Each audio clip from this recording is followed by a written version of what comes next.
Friend কেমন আছো? আমি হলাম রাজু। তো যেমনটা জানো 9 ফেব্রুয়ারি আমি কিন্তু বের হয়েছিলাম প্রয়াগরাজের উদ্দেশ্যে বাসে করে। আর আজকে হলো 11 ফেব্রুয়ারি, এখন বাজে প্রায় সকাল 8:30। তো যারা যারা মোটামুটি এই বাই রোড আসছো প্রয়াগরাজে স্নান করার জন্য, সে বাসে হোক বা 4 চাকা বা যে কোনো গাড়িতে, তো তার জন্য একটা রোড আপডেট দিয়ে রাখি। এই মুহূর্তে আমি রয়েছি পাহাড়পুর যে ব্রিজ আছে, ওভারব্রিজ, তার উপর। আর প্রচুর পরিমাণে কিন্তু গাড়ি গ্যাদারিং হয়েছে প্রচুর। আর যেটা শোনা যাচ্ছে যে 20 কিলোমিটার পর্যন্ত কিন্তু জ্যাম রয়েছে।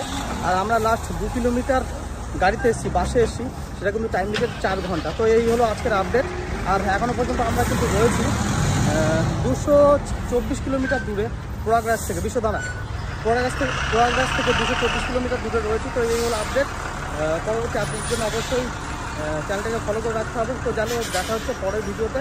তো আর যদি বের হয় কিন্তু আপডেটগুলো তোমাদের কাজে লাগবে, আর ছড়িয়ে দাও যারা মোটামুটি আসতে যাচ্ছে বাই রোড।